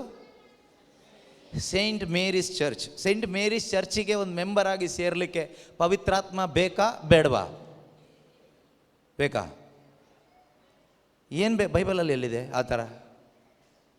ಕುಟುಂಬ ಪುಸ್ತಕ ಬೇಕು, ಕುಟುಂಬ ಪುಸ್ತಕ ಬೇಕಷ್ಟೇ. ಅರ್ಥ ಆಗ್ತಿದೆಯಾ? ಹಾಂ. ಇಲ್ಲಿನ ಸಂಪ್ರದಾಯಗಳ ಪ್ರಕಾರ ನೀವು ಒಳಗಡೆ ಬಂದರೆ ಇಲ್ಲಿ ಮೆಂಬರ್ ಆಗಿರ್ಬೋದು ಅಷ್ಟೇ. ಆದರೆ ಯೇಸುವಿನ ದೇಹದಲ್ಲಿ ನಿನಗೆ ಮೆಂಬರ್ಶಿಪ್ ಸಿಗಬೇಕಾದ್ರೆ ಸಹೋದರ ಸಹೋದರಿ, ನಿನ್ನ ಒಳಗಡೆ ಜೀವಂತ ಪರಿಶುದ್ಧ ಆತ್ಮರಿರಬೇಕು. ಬೈಬಲ್ ಹೇಳುತ್ತೆ, ರೋಮ 8:9 ನೀವೀಗ ಓದಿದ್ರಲ್ಲಿ ವಾಕ್ಯದ ಪ್ರಕಾರ, ಕೈ ಎತ್ತಿ ಎಲ್ಲರೂ ಹೇಳೋಣ, ಯಾರಲ್ಲಿ ಕ್ರಿಸ್ತ ಯೇಸುವಿನ ಆತ್ಮ ಇರುವುದಿಲ್ಲವೋ ಅಂಥವಳು ಕ್ರಿಸ್ತ ಯೇಸುವಿಗೆ ಸೇರಿದವರಲ್ಲ. ಯಾರಲ್ಲಿ ಯೇಸುವಿನ ಆತ್ಮ ಇರುವುದಿಲ್ಲವೋ ಅಂಥವರು ಕ್ರಿಸ್ತ ಯೇಸುವಿಗೆ, ಯೇಸುವಿನ ದೇಹಕ್ಕೆ, ಯೇಸುವಿನ ಸಭೆಗೆ ಸೇರಿದವರಲ್ಲ. ಹಾಲೆಲೂಯ. ಆದರೆ ನಾನು ಕ್ರಿಸ್ತ ಯೇಸುವಿಗೆ ಸೇರಿದವನು. ಹಾಲೆಲೂಯ. ನಾನು ಕ್ರಿಸ್ತ ಯೇಸುವಿಗೆ ಸೇರಿದವಳು. ನೀವು ಯಾರಿಗೆ ಸೇರಿದವರು? ಏನು ಗ್ಯಾರಂಟಿ? ಏನು ಗ್ಯಾರಂಟಿ? ಅಂತೋಣಿ ಅಂತ ಹೆಸರಿಟ್ಕೊಂಡಿರೋದು ಗ್ಯಾರಂಟಿನಾ? ಜೋಸೆಫ್ ಅಂತ ಹೆಸರಿಟ್ಕೊಂಡಿರೋದು ಗ್ಯಾರಂಟಿನಾ? ಅದು ಯಾವುದು ಗ್ಯಾರಂಟಿ ಅಲ್ಲ. ಗ್ಯಾರಂಟಿ ನಿನ್ನ ಒಳಗಡೆ ನೀನು ಪಡೆದುಕೊಂಡಿರುವ ಪರಿಶುದ್ಧ ಆತ್ಮನೇ ಗ್ಯಾರಂಟಿ. ನೀನು ಕ್ರಿಸ್ತ ಯೇಸುವಿಗೆ ಸೇರಿದವಳು ಅನ್ನೋದಕ್ಕೆ ಗ್ಯಾರಂಟಿ ನನ್ನೊಳಗಡೆ ಪರಿಶುದ್ಧಾತ್ಮ ಇದ್ದಾರೆ ಎಂಬ ನಂಬಿಕೆ, ಕನ್ವಿಕ್ಷನ್, ಮನವರಿಕೆ ನಿನಗಿದ್ರೆ ಅದೇ ಗ್ಯಾರಂಟಿ ನೀನು ಕ್ರಿಸ್ತ ಯೇಸುವಿಗೆ ಸೇರಿದವಳು ಅಂತ. ಹಾಗಾದರೆ ಕ್ರಿಸ್ತ ಯೇಸುವಿಗೆ ಸೇರಿದವರಾದ ಮೇಲೆ ದೇವರು ನಮಗೆ ಹೇಳ್ತಾ ಇದ್ದಾರೆ, ಈಗ ನೀವು ಕ್ರಿಸ್ತ ಯೇಸುವಿಗೆ ಸೇರಿದವರು, ಆದ್ದರಿಂದ ಇನ್ನು ಮುಂದೆ ನೀವು ಎಲ್ಲಿ ಸೇರ್ಕೊಳ್ಳೋಕೆ ಹೋಗಬಾರ್ದು, ನೀವು ಇನ್ನು ಮುಂದೆ ಅನ್ಯರ ಜೊತೆಯಲ್ಲಿ ಸೇರ್ಕೊಳ್ಳಿಕ್ಕೆ ಹೋಗಬಾರ್ದು, ಅವಿಶ್ವಾಸಿಗಳ ಜೊತೆಗೆ ಸೇರ್ಕೊಳ್ಳಿಕ್ಕೆ ಹೋಗಬಾರ್ದು. ನಾನು ನಿಮ್ಮನ್ನು ಬೇರ್ಪಡಿಸಿದ್ದೇನೆ. ಎಲ್ಲಿಂದ ಬೇರ್ಪಡಿಸಿದ್ದೇನೆ? ಲೋಕದಿಂದ ಬೇರ್ಪಡಿಸಿದ್ದೇನೆ. ಯೋವಾನ್ನ ಶುಭ ಸಂದೇಶ 15ನೇ ಅಧ್ಯಾಯದಲ್ಲಿ 16ನೇ ವಾಕ್ಯದಲ್ಲಿ ಯೇಸು ಸ್ವಾಮಿ ಹೇಳ್ತಾರೆ, ನಾನು ನಿಮ್ಮನ್ನು ಆರಿಸಿಕೊಂಡಿದ್ದೇನೆ, ನೀವು ನನ್ನನ್ನು ಆರಿಸಿಕೊಳ್ಳಲಿಲ್ಲ. ನೀವು ನನ್ನನ್ನು ಆರಿಸಿಕೊಳ್ಳಲಿಲ್ಲ, ನಾನೇ ನಿಮ್ಮನ್ನು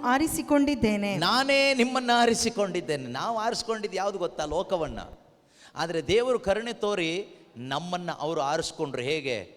ಪರಿಶುದ್ಧಾತ್ಮನನ್ನು ಕೊಡುವುದರ ಮುಖಾಂತರವಾಗಿ ನಮ್ಮನ್ನು ಅವರು ಆರಿಸ್ಕೊಂಡ್ರು. ಎಲ್ಲಿಂದ ಆರಿಸ್ಕೊಂಡ್ರು? ಲೋಕದಿಂದ. 19ನೇ ವಾಕ್ಯ ಹೇಳುತ್ತೆ. 19ನೇ ವಾಕ್ಯದಲ್ಲಿ ನಾವು ಓದೋಣ. ನೀವಾದರೂ ನೀವು ಲೋಕದ ಕಡೆಯವರಾಗಿದ್ದರೆ ಲೋಕವು ನಿಮ್ಮನ್ನು ತನ್ನವರೆಂದು ಮಮತೆಯಿಂದ ಕಾಣುತ್ತಿತ್ತು. ಓಕೆ. ನೀವಾದರೂ ಲೋಕದ ಕಡೆಗೆ ಸೇರಿದವರಲ್ಲ. ಓಕೆ.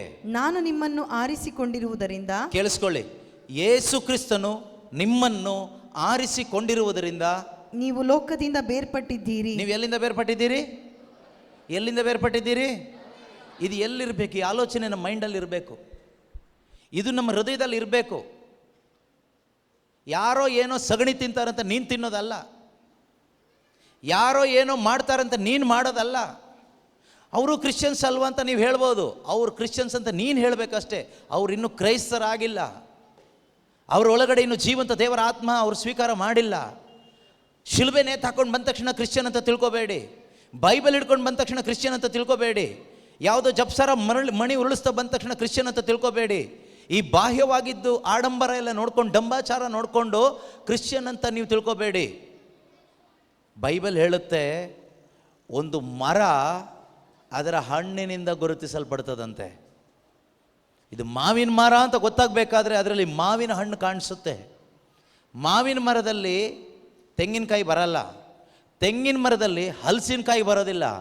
ತೆಂಗಿನ ಮರ ಅಂತ ಗುರುತಿಸಲ್ಪಡೋದು ಆ ಕಾಯಿಯಿಂದ, ಆ ಹಣ್ಣಿನಿಂದ, ಆ ಫಲದಿಂದ. ಇದು ಮಾವಿನ ಮರ ಅಂತ ಗುರುತಿಸಲ್ಪಡೋದು ಅದರಲ್ಲಿ ಬರುವ ಹಣ್ಣಿನಿಂದ. ಇದು ಹಲಸಿನ ಮರ ಅಂತ ಗುರುತಿಸಲ್ಪಡೋದು ಅದರಲ್ಲಿ ಬರುವ ಹಣ್ಣಿನಿಂದ. ಅದೇ ರೀತಿ ಒಬ್ಬ ಕ್ರೈಸ್ತ ವಿಶ್ವಾಸಿ, ದೇವರ ಮಗ, ಕ್ರಿಶ್ಚಿಯನ್ ಎಂದು ಗುರುತಿಸಲ್ಪಡೋದು ನಿನ್ನ ಜೀವನದಿಂದ ಬರ್ತಕ್ಕಂತಹ ಫಲಭರಿತ ಜೀವನದಿಂದ, ಕ್ರಿಸ್ತಿಯ ಜೀವಿತದಿಂದ. ಅದು ಯಾವ ಫಲ ಕೇಳಿದರೆ ಮುಖ್ಯವಾಗಿ 2 ಫಲ ನಾನು ಹೇಳ್ತೀನಿ. ಒಂದು ಪ್ರೀತಿ, ಇನ್ನೊಂದು ಪರಿಶುದ್ಧತೆ. ಒಂದು ಪ್ರೀತಿ, ಇನ್ನೊಂದು ಪರಿಶುದ್ಧತೆ. ಈ ಪ್ರೀತಿ ಎಂಬ ಫಲ ನಿನ್ನಲ್ಲಿ ಬಾರದೇ ಇದ್ದರೆ ನೀನಿನ್ನೂ ಕ್ರೈಸ್ತನಾಗಲಿಲ್ಲ. ಪರಿಶುದ್ಧತೆ ಎಂಬ ಫಲ ನಿನ್ನಲ್ಲಿ ಇನ್ನು ಬಾರದೇ ಇದ್ದರೆ ನೀನಿನ್ನೂ ಕ್ರೈಸ್ತನಾಗಲಿಲ್ಲ. ಇದು 2 ಮುಖ್ಯವಾಗಿ ಬರಬೇಕು ಒಬ್ಬ ಕ್ರೈಸ್ತ ವಿಶ್ವಾಸಿಯಲ್ಲಿ. ನಿಜವಾಗಲೂ ಪವಿತ್ರಾತ್ಮನ ಪಡ್ಕೊಂಡಂಥ ಕ್ರೈಸ್ತ ವಿಶ್ವಾಸಿ ನೀವಾದರೆ ನೀವೇನು ಟೆನ್ಷನ್ ಮಾಡ್ಕೊಳ್ಳೋ ಅವಶ್ಯಕತೆ ಇಲ್ಲ. ನಿಮ್ಮಲ್ಲಿ ಫಲ ತಂದುಕೊಡೋ ಜವಾಬ್ದಾರಿ ನಿಮ್ಮ ಒಳಗಡೆ ಬಂದಿರೋ ಪವಿತ್ರಾತ್ಮರದು. ಈ ಫಲ ನಿಮ್ಮ ಫಲ ಅಲ್ಲ. ನೀವು ಕಷ್ಟಪಟ್ಟು ಪ್ರೀತಿ ಮಾಡಲಿಕ್ಕಾಗಲ್ಲ ಯಾರನ್ನೂ. ಕೆಲವರು ಹೇಳ್ತಿರಲ್ಲ, ನಾನು ಅವಳನ್ನ ಲವ್ ಮಾಡಿದೆ, ಇವನ್ನ ಲವ್ ಮಾಡಿದೆ ಅಂತ. ಅದು ಲವ್ ಅಲ್ಲ, ಅದು ಲಸ್ಟು, ದುರಿಚ್ಛೆ. ನಾನು ಅವಳನ್ನ ಇಷ್ಟಪಟ್ಟೆ, ನಾನು ಅವನನ್ನು ಇಷ್ಟಪಟ್ಟೆ. ಇಷ್ಟಪಡೋದು ಯಾರನ್ನ ಇಷ್ಟಪಡ್ಬೋದು. ಈ ನಾಯಿ ಮರಿಗೆ ಆ ನಾಯಿ ಮರಿ ಇಷ್ಟ ಆಯಿತು, ಅದ್ರ ಮೇಲೆ ಹತ್ಕೊಳ್ಳುತ್ತೆ. ಅದೇ ರೀತಿ ಇಷ್ಟಪಡೋದು, ಆ ಇಷ್ಟ ನಮಗೆಲ್ರಿಗೂ ಆಗುತ್ತೆ. ಈ ಶರೀರ ಇಷ್ಟಪಡುತ್ತೆ, ನಮಗೆ ಇಷ್ಟ ಬಂದಿದ್ದೆಲ್ಲ ತಿಂತೀವಿ, ಇಷ್ಟ ಬಂದಿದ್ದೆಲ್ಲ ನೋಡ್ತೀವಿ. ಅದು ಪ್ರೀತಿ ಅಲ್ಲ, ಅದು ಇಷ್ಟ. ಈ ಪ್ರೀತಿ ಅನ್ನೋದು ನಮ್ಮ ಒಳಗಡೆ ಪರಿಶುದ್ಧಾತ್ಮರು ಬಂದ ಮೇಲೆ ಅವರು ನಮ್ಮಲ್ಲಿ ಉಂಟು ಮಾಡುವ ಒಂದು ದೈವಿಕವಾದ ಫಲ ಈ ಪ್ರೀತಿ. ಅದಕ್ಕೆ ಕ್ರೈಸ್ತ ಜೀವನ ಅಂತಕ್ಕಂಥದ್ದು ನಾನು ಬದುಕೋ ಜೀವನ ಅಲ್ಲ, ದೇವರು ನನ್ನಲ್ಲಿ ನನ್ನ ಮುಖಾಂತರ ಬದುಕುವ ಜೀವನನೇ ಕ್ರೈಸ್ತ ಜೀವನ. ನಾನು ಬದುಕಲಿಕ್ಕಾಗಲ್ಲ ಕ್ರೈಸ್ತ ಜೀವನ. ಕ್ರೈಸ್ತ ಜೀವನ ನಮ್ಮ ಸ್ವಂತ ಪ್ರಯತ್ನದಿಂದ ಜೀವಿಸುವ ಜೀವನ ಅಲ್ಲ. ಕ್ರೈಸ್ತ ಜೀವನವನ್ನು ಬೈಬಲ್ ಹೇಳೋದು ಕೃಪೆಯ ಜೀವನ, ಲೈಫ್ ಆಫ್ ಗ್ರೇಸ್. ಕೃಪೆ ಜೀವನ ಅಂದರೆ ಏನು ಗೊತ್ತಾ? ನನ್ನ ಪ್ರಯತ್ನ ಇಲ್ಲದೆ ನನಗೆ ಬರುವಂತಹ ಆಶೀರ್ವಾದದ ಒಂದು ಜೀವನ, ಫಲಭರಿತವಾದ ಜೀವನ. ಇದನ್ನು ಮಾಡೋದು ಯಾರು ಅಂದರೆ ಒಳಗಡೆ ಇರೋ ಪರಿಶುದ್ಧಾತ್ಮರು. ನೀವು ಟ್ರೈ ಮಾಡಿ ನೋಡಿ ಕ್ಷಮಿಸ್ಲಿಕ್ಕೆ, ಯಾರನ್ನಾದರೂ ಕ್ಷಮಿಸೋಕ್ಕಾಗಲ್ಲ. ನಿಮ್ಮೊಳಗಡೆ ಪರಿಶುದ್ಧಾತ್ಮರು ಬಂದಮೇಲೆ ನಿಮ್ಮ ಸ್ವಭಾವ ಚೇಂಜ್ ಆಗುತ್ತೆ. ನಿಮಗೆ ಕೆಟ್ಟದನ್ನು ಬಿಡಬೇಕು ಅಂತ ಪ್ರಯತ್ನ ಪಡಿ, ಬಿಡೋಕ್ಕಾಗಲ್ಲ. ನಿಮ್ಮೊಳಗಡೆ ಪರಿಶುದ್ಧಾತ್ಮರು ಬಂದಮೇಲೆ ಮತ್ತೆ ಆ ಕೆಟ್ಟದ್ದನ್ನು ತಿನ್ನಲಿಕ್ಕೆ, ಕುಡಿಲಿಕ್ಕೆ, ನೋಡಲಿಕ್ಕೆ, ಮಾಡಲಿಕ್ಕೆ ನಿಮ್ಗೆ ಅಸಹ್ಯ ಆಗುತ್ತೆ, ನಿಮಗೆ ಇಷ್ಟ ಆಗೋದಿಲ್ಲ. ಮೊದಲು ಅದೇ ಇಷ್ಟ ಆಗ್ತಾ ಇತ್ತು. ಈಗ ಒಂದು ವೇಳೆ ನೀವು ಎಲ್ಲಿ ಆದರೂ ಕಾಲು ಜಾರಿ ಮಾಡಿದ್ರು ನೋಡಿದ್ರು ನಿಮಗೆ ಒಂದು ರೀತಿ ಕೊಚ್ಚೆ ಗುಂಡಿ ಒಳಗಡೆ ಬಿದ್ದಾಗುತ್ತೆ. ಯಾವಾಗ ಸ್ನಾನ ಮಾಡ್ಕೊಳ್ತೀವೋ ಅನಿಸ್ಬಿಡುತ್ತೆ. ಆದರೆ ಕೆಲವು ಕ್ರೈಸ್ತರು ಕೊಚ್ಚೆ ಗುಂಡಿ ಒಳಗಡೆನೇ 24 ಗಂಟೆ ಇರ್ತಾರೆ.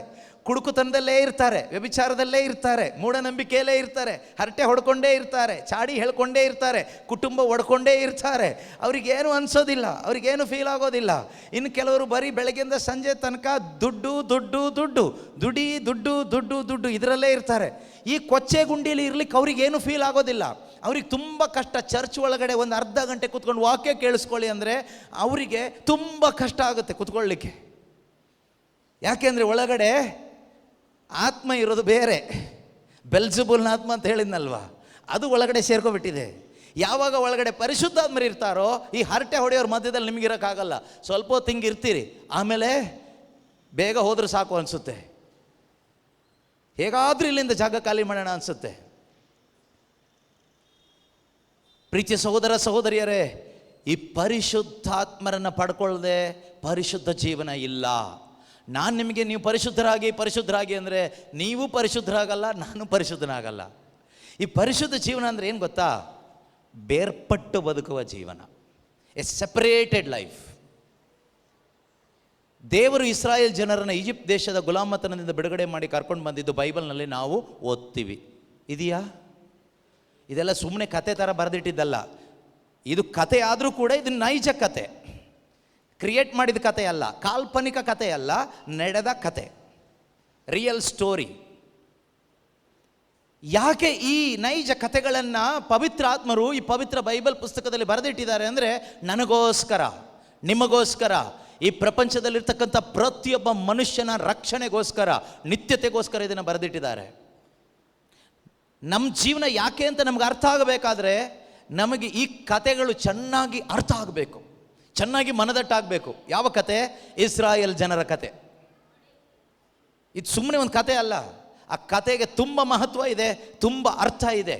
ಇದು ಅರ್ಥ ಆಗದೆ ನಾವು ಸ್ವರ್ಗಕ್ಕೆ ಹೋಗೋಕ್ಕಾಗಲ್ಲ. ಇಲ್ಲಾಂದಿದ್ರೆ ಬೈಬಲ್ನಲ್ಲಿ ಹಳೆ ಒಡಂಬಡಿಕೆಯನ್ನು ತೆಗೆದು ಬಿಡ್ಬೋದಾಗಿತ್ತು, ನಮಗೆ ಹೊಸ ಒಡಂಬಡಿಕೆ ಮಾತ್ರ ಸಾಕಿತ್ತು. ಹಳೆ ಒಡಂಬಡಿಕೆ ಬೇಕೇ ಬೇಕು.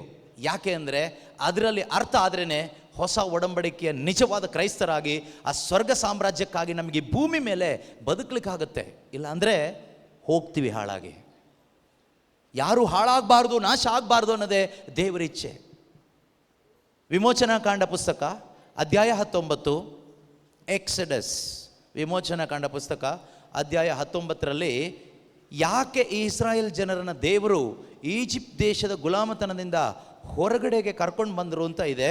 ನಾವು ಸ್ವಲ್ಪ ಮಾತ್ರ ನೋಡೋಣ, ಟಚ್ ಮಾಡೋಣ, ಸಮಯ ತುಂಬ ಕಡಿಮೆ ಇರೋದ್ರಿಂದ. 4ರಿಂದ ಇರತಕ್ಕಂಥ ವಾಕ್ಯ ನಾನು ಓದ್ತೀನಿ. ವಿಮೋಚನಾಕಾಂಡ ಪುಸ್ತಕ ಅಧ್ಯಾಯ 19 ವಾಕ್ಯಗಳು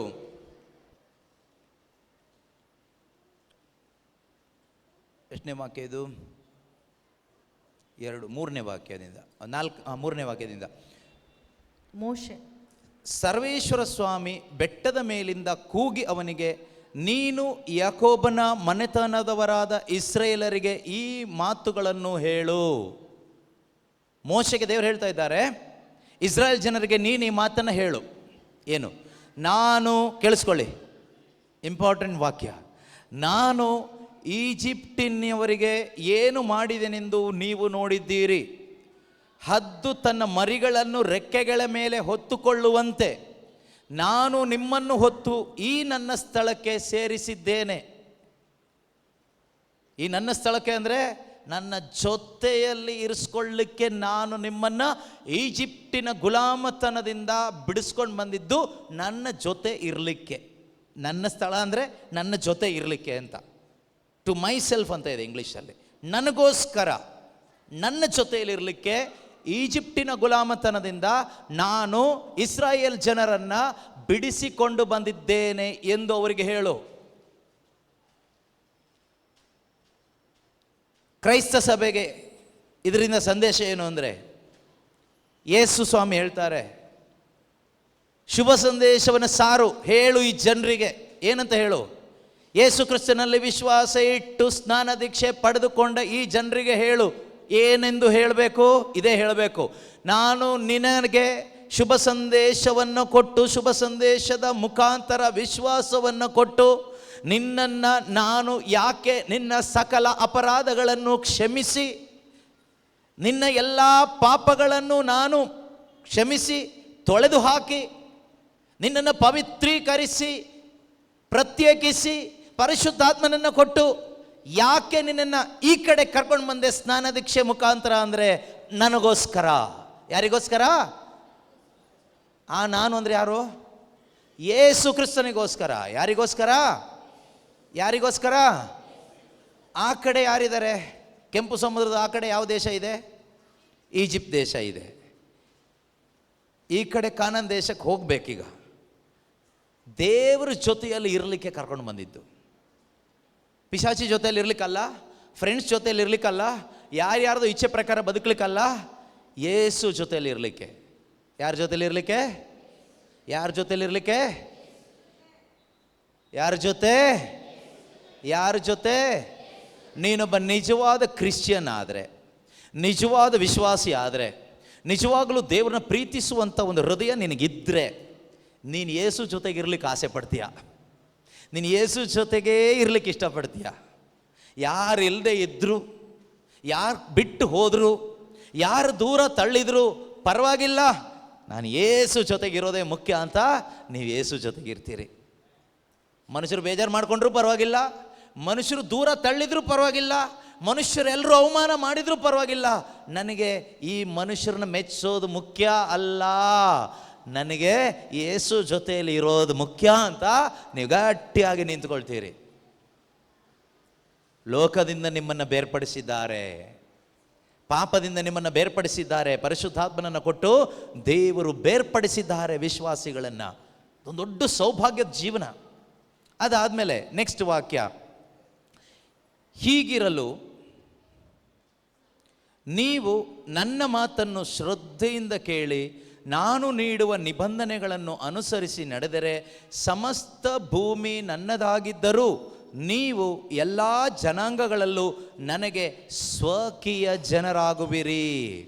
ಅಲ್ಲದೆ ನೀವು ನನಗೆ ರಾಜ ಯಾಜಕ ವಂಶ ಹಾಗೂ ಪರಿಶುದ್ಧ ಜನರಾಗುವಿರಿ.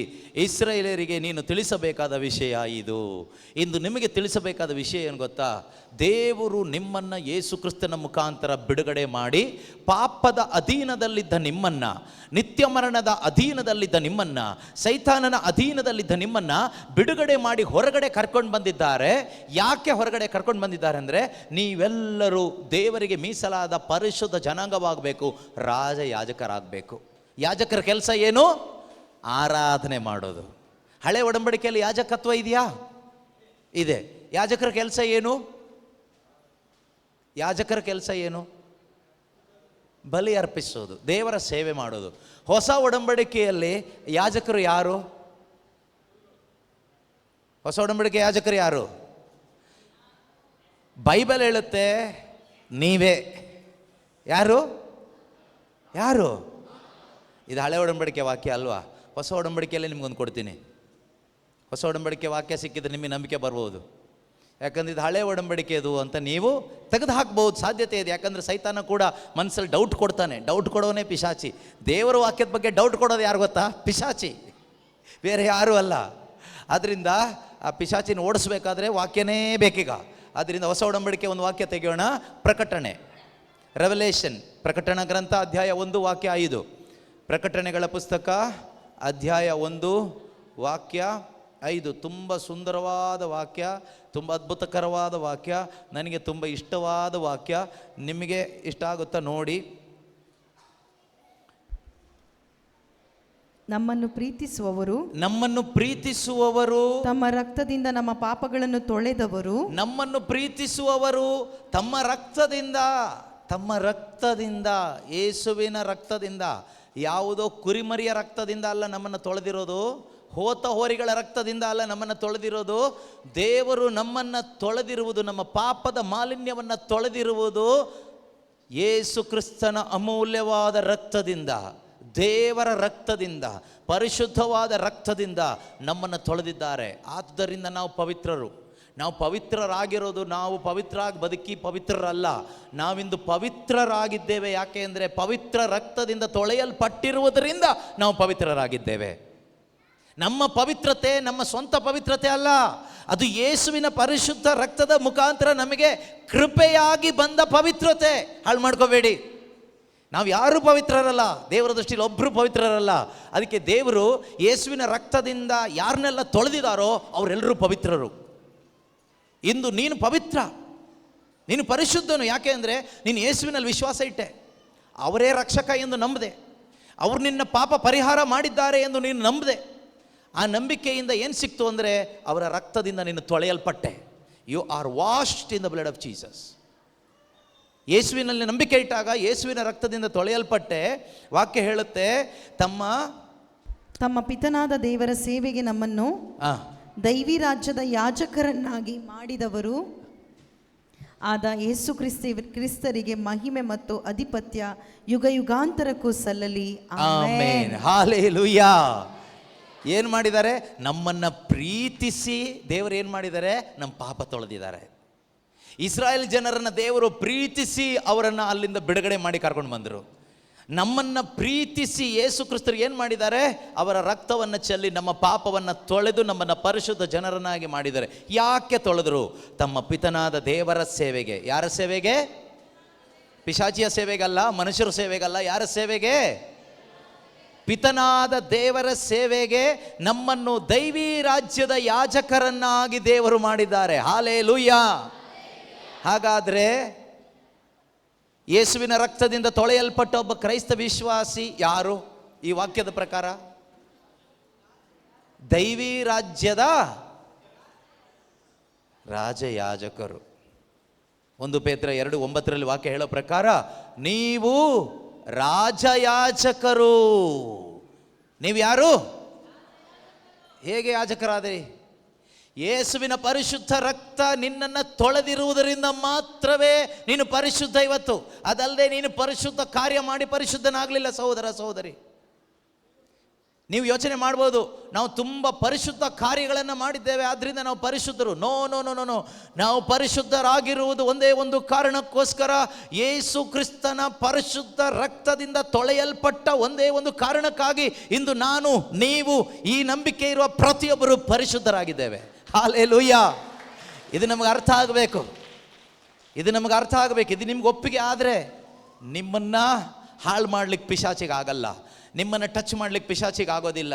ಯಾಕೆ ಅಂದರೆ ಹಳೆ ಒಡಂಬಡಿಕೆಯಲ್ಲಿ ಒಂದು ಪಾಸ್ಕ ಹಬ್ಬದ ಸಮಯದಲ್ಲಿ ಕುರಿಮರಿಯ ಆ ರಕ್ತವನ್ನು ಯಾವುದೆಲ್ಲ ಡೋರ್ ಪೋಸ್ಟ್ ಮೇಲೆ ಅಥವಾ ಮನೆಯ ಏನಂತಾರೆ ಅದಕ್ಕೆ, ನಿಲುವು ಪಟ್ಟಿ, ಡೋರ್ ಮೇಲೆ ಆ ಕುರಿಮರಿಯ ರಕ್ತ ಇತ್ತೋ, ಮೃತ್ಯುದೂತನು ಆ ಮನೆ ಒಳಗಡೆ ಬರಲಿಲ್ಲ, ಹಾದು ಹೋದನಂತೆ. ಪಾಸ್ಕ ಅಂದರೆ ದಾಟಿ ಹೋಗುವುದು, ಹಾದು ಹೋಗುವುದು. ಆ ಮನೆಯನ್ನು ದಾಟಿ ಹೋದನಂತೆ.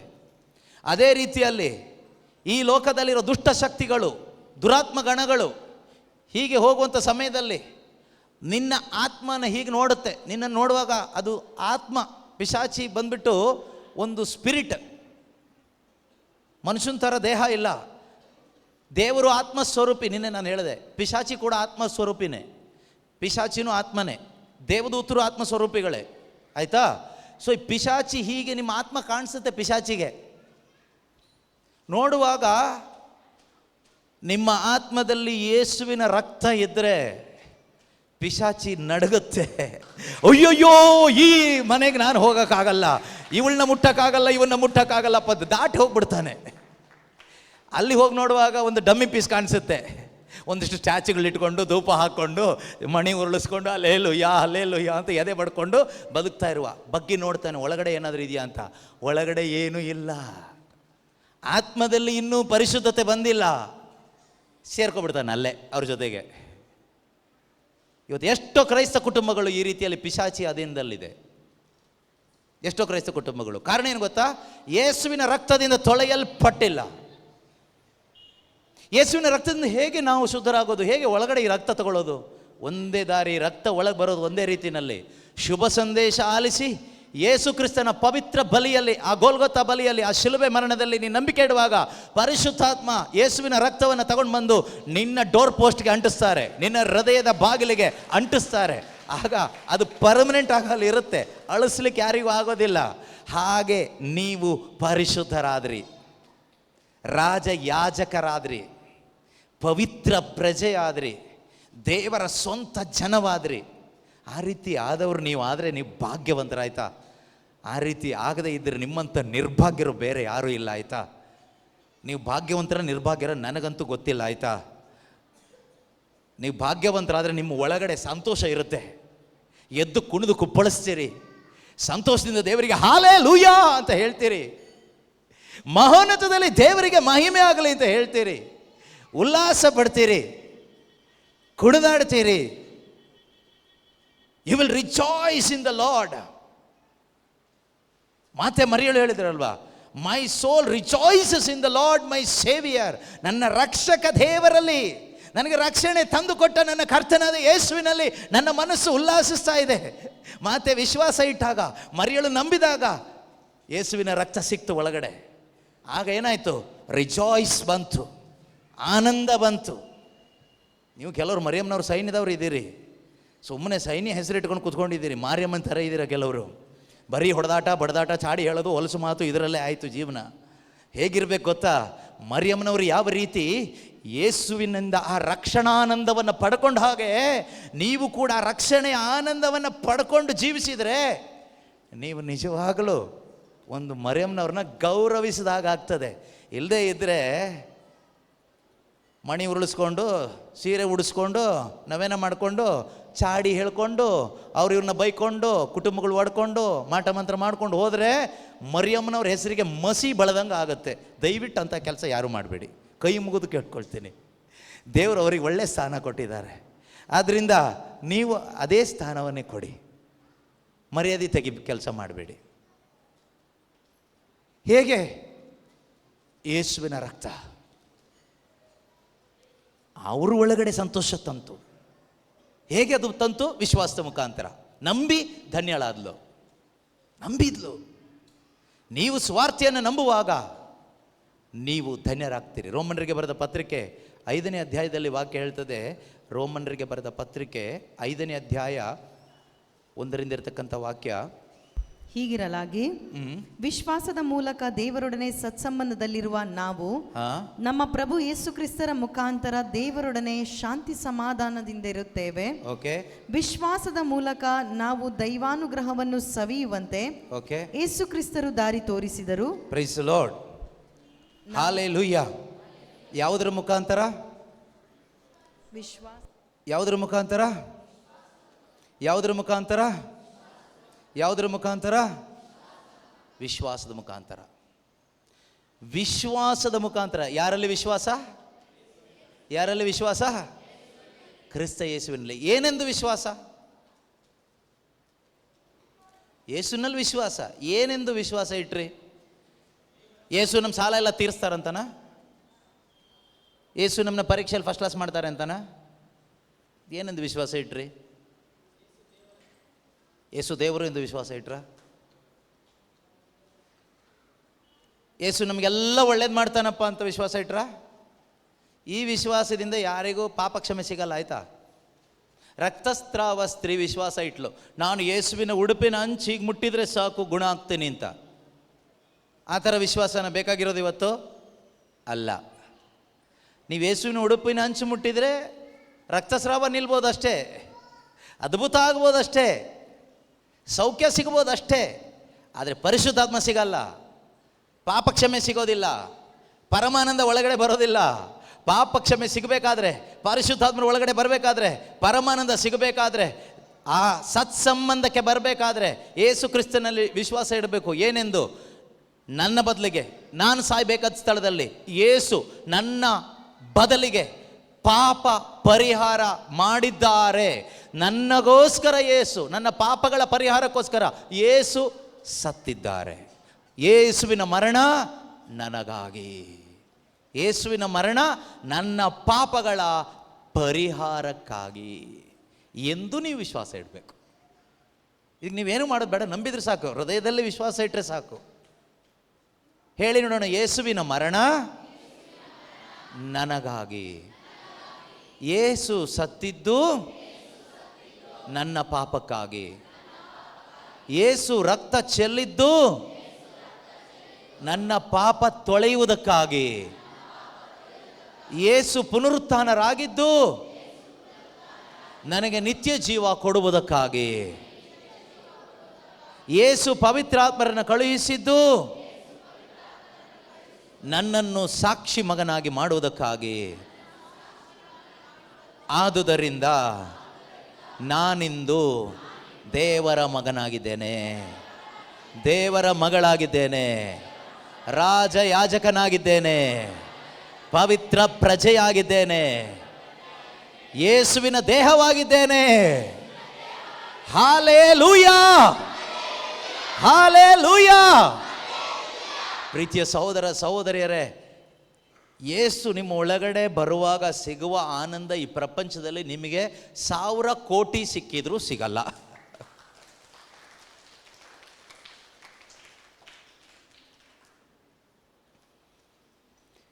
ಯೇಸು ಒಬ್ಬ ಮನುಷ್ಯನ ಒಳಗೆ, ಒಬ್ಬ ಪಾಪಿ ಮನುಷ್ಯನ ಒಳಗೆ, ಪಾಪದಲ್ಲೇ ಇದ್ದಾಗಲ್ಲ, ಪಾಪಿ ಆಗಿದ್ದ ಮನುಷ್ಯನ ಒಳಗಡೆ ಪರಿಶುದ್ಧನಾದ ದೇವರು ಬರುವಾಗ ಆಗುವ ಆ ಸಂತೋಷ ಇದೆಯಲ್ವಾ, ಆ ಸಂತೋಷದ ಶಕ್ತಿ ಎಷ್ಟು ಅಂದರೆ ಪ್ರಾಣಕ್ಕಿಂತ ಮಿಗಿಲಾದದ್ದು. ಆದ್ದರಿಂದನೇ ಒಬ್ಬ ಮನುಷ್ಯನ ಒಳಗೆ, ಅವನು ಯಾವುದೇ ಧರ್ಮದವನಾಗಿರಲಿ, ಅವನ ಒಳಗಡೆ ಜೀವಂತ ದೇವರ ಆತ್ಮ ಬಂದ ಮೇಲೆ, ನಿಜವಾದ ಯೇಸು ಬಂದ ಮೇಲೆ, ನಿಜವಾದ ದೇವರು ಅವನ ಒಳಗಡೆ ಬಂದ ಮೇಲೆ ಅವನು ಯಾರಿಗೂ ಹೆದರಲ್ಲ, ಅವನು ಯಾವುದಕ್ಕೂ ಹೆದರಲ್ಲ. ನಿನ್ನನ್ನು ಹೊಡಿತಾರೆ ಅಂದರೆ ಹೊಡ್ಕೊಳ್ಳಿ ಅಂತೀರಿ, ನಿಮ್ಮನ್ನು ಒದ್ದು ಹೊರಗಾಕ್ತಾರೆ ಅಂದರೆ ಹೊರಗೆ ಹಾಕ್ಕೊಳ್ಳಿ ಬಿಡಿ ಅಂತೀರಿ, ನಿಮ್ಮನ್ನು ಮನೆಯಿಂದ ಹೊರಗಾಕ್ತಾರೆ ಅಂದರೆ ಹಾಕ್ಕೊಳ್ಳಿ ಬಿಡಿ ಪರವಾಗಿಲ್ಲ ಅಂತೀವಿ. ನಿಮ್ಮ ಮಕ್ಕಳನ್ನೆಲ್ಲ ಕಾಪಾಡ್ಕೋಬೇಕು ನೀವು, ಆಯಿತಾ? ಅಮ್ಮಂದ್ರೆ ಅಪ್ಪಂದ್ರೆ, ನಿಮ್ಮ ಮಕ್ಕಳು ಒಳಗಡೆ ಪರಿಶುದ್ಧಾತ್ಮ ಬಂದಮೇಲೆ ನಿಮ್ಮ ಕಂಟ್ರೋಲಿಗೆ ಸಿಗಲ್ಲ, ಆಯ್ತಾ? ಅವರು ನೀವು ಹೇಳಿದ ಕೇಳಲ್ಲ, ಆಮೇಲೆ ಅವ್ರ ಒಳಗಡೆ ಬಂದಿರೋ ಅವ್ರ ಅಪ್ಪ ಹೇಳಿದ್ ಕೇಳ್ತಾರೆ. ಅವ್ರ ಒಳಗಡೆ ಬಂದಿರೋ ಅವ್ರ ಅಪ್ಪನ ಆತ್ಮ ಏನು ಹೇಳ್ತಾರೋ ಅದೇ ಕೇಳೋದು. ನೀನು ನಾನು ಹೇಳಿದ್ ಕೇಳಿಲ್ಲ ಅಂದ್ರೆ ಸತ್ತೋಗ್ತೀನಿ ಅಂದ್ರೆ ನೀನು ಸತ್ತೋಗ್ತೀಯ ಅಷ್ಟೇ. ಪರಿಶುದ್ಧಾತ್ಮರು ಒಳಗಡೆ ಬಂದ ಮೇಲೆ ಅವ್ರನ್ನ ಕಟ್ಟಾಕೋಕ್ಕಾಗಲ್ಲ. ಅಲ್ಲಿವರೆಗೂ ನೀವು ಕಟ್ಟಾಕ್ಬೋದು, ನಿಮ್ಮದು ಊಟ, ಬಟ್ಟೆ, ದುಡ್ಡು, ನಿಮ್ಮದು ಅದು ಇದು ಮುತ್ತು ಎಲ್ಲ ಕೊಟ್ಟು ಅವ್ರನ್ನ ಕಟ್ಟಾಕ್ಬೋದು. ನಿಮ್ಮ ಮಕ್ಕಳ ಒಳಗಡೆ ಪರಿಶುದ್ಧ ಆತ್ಮ ಬಂದಮೇಲೆ, ಯೇಸು ಬಂದಮೇಲೆ ಅವ್ರನ್ನ ಕಟ್ಟಿ ಹಾಕುವ ಯಾವುದೇ ಕಟ್ಟುಗಳು ಈ ಪ್ರಪಂಚದಲ್ಲಿ ಇವತ್ತಿನ ತನಕ ಬಂದಿಲ್ಲ, ಬರೋದು ಇಲ್ಲ. ಪ್ರಾಣ ಕೊಡ್ಲಿಕ್ಕೂ ತಯಾರಾಗ್ತಾರೆ, ಸಾಯ್ಲಿಕ್ಕೆ ತಯಾರಾಗ್ತಾರೆ. ಮಾನ ಹೋದರೆ ನನಗೇನು, ಮರ್ಯಾದೆ ಹೋದರೆ ನನಗೇನು, ಏಕೆಂದರೆ ನನಗೋಸ್ಕರ ನನ್ನ ಮಾನ ಮರ್ಯಾದೆ ಎಲ್ಲವನ್ನ ಯೇಸು ಸ್ವಾಮಿ ಶಿಲುಬೆ ಮೇಲೆ ತಗೊಂಡು ಶಿಲುಬೆಗೆ ಜಡಿದಿದ್ದಾರೆ. ಯೇಸು ಸ್ವಾಮಿ ನನಗೆ ಇವತ್ತೇನು ಕೊಟ್ಟಿದ್ದಾರೆ? ಸ್ವರ್ಗದ ನೀತಿವಂತಿಕೆಯನ್ನು ಕೊಟ್ಟಿದ್ದಾರೆ, ದೇವರ ಜೊತೆಗಿನ ಸತ್ಸಂಬಂಧ ನನಗೆ ಕೊಟ್ಟಿದ್ದಾರೆ. ಹಾಗಾದರೆ ನನ್ನ ಸಂಬಂಧ ಬೇಡವಾ, ನಿನ್ನ ಸಂಬಂಧ ಬೇಡವಾ ಅಂತ ನೀನು ಕೇಳ್ತಾ ಇದೀಯಾ? ಇದಕ್ಕಿಂತ ದೊಡ್ಡ ಸಂಬಂಧ ನನಗೆ ಸಿಕ್ಕಿದೆ ಅಂತಾರೆ ಎಷ್ಟೋ ಜನ. ಅದಕ್ಕೆ ಯೇಸು ಹೇಳಿದ್ದು, ನನ್ನ ನಿಮಿತ್ತ, ಶುಭ ಸಂದೇಶದ ನಿಮಿತ್ತ ತಂದೆ ಮಕ್ಕಳು ಸಪ್ರೇಟ್ ಆಗ್ತಾರೆ, ಡಿವೈಡ್ ಆಗುತ್ತೆ. ಇದು ದ್ವೇಷದ ಡಿವೈಡ್ ಅಲ್ಲ, ಇದು ಸತ್ಯಕ್ಕೂ ಅಸತ್ಯಕ್ಕೂ ಇರುವ ಡಿವಿಷನ್, ಅವಿಶ್ವಾಸಕ್ಕೂ ವಿಶ್ವಾಸಕ್ಕೂ ಇರುವ ಡಿವಿಷನ್. ದೇವರ ಆಲಯಕ್ಕೂ ಕಲ್ಲಿನ ವಿಗ್ರಹಕ್ಕೂ ಮಧ್ಯದಲ್ಲಿರ್ತಕ್ಕಂಥ ಡಿವಿಷನ್. ಇದು ತಂದೆ ಮಕ್ಕಳ ಮಧ್ಯೆ ಡಿವಿಷನ್ ಅಲ್ಲ. ನೋಡುವವರಿಗೆ ತಂದೆ ಮಕ್ಕಳು ಒಂದೇ ಕುಟುಂಬದವರು, ಫ್ರೆಂಡ್ಸ್, ಒಡ ಹುಟ್ಟಿದವರು, ಅದೆಲ್ಲ ಲೋಕದ ಸಂಬಂಧ. ದೇವರು ಆ ರೀತಿ ಅಲ್ಲ ನೋಡೋದು. ಆದ್ದರಿಂದ ಈ ಪರಿಶುದ್ಧಾತ್ಮರು ನಿಮ್ಮ ಒಳಗಡೆ ಬಂದ ಮೇಲೆ ನಿಮ್ಮ ನಿಜವಾದ ರಿಯಲ್ ಲೈಫ್ ಸ್ಟಾರ್ಟ್ ಆಗುತ್ತೆ. ಅಲ್ಲಿವರೆಗೂ ಡಮ್ಮಿ ಲೈಫ್, ಡೂಪ್ಲಿಕೇಟ್ ಲೈಫ್, ನಾಟಕೀಯ ಜೀವನ, ಸಂಡೇ ಕ್ರಿಶ್ಚಿಯನ್ಸ್. ಆದರೆ ಈ ಲೈಫಲ್ಲಿದೆಯಲ್ಲ, ನಿಮಗೆ ನಿಜವಾಗ್ಲೂ ಲೈಫ್ ಎಂಜಾಯ್ ಮಾಡಬೇಕಾ? ಯಾರಿಗೆಲ್ಲ ಲೈಫ್ ಎಂಜಾಯ್ ಮಾಡಬೇಕೋ ಇವತ್ತಿಂದ ಆಸೆ ಪಡಿ ಪರಿಶುದ್ಧಾತ್ಮರಿಗೋಸ್ಕರ.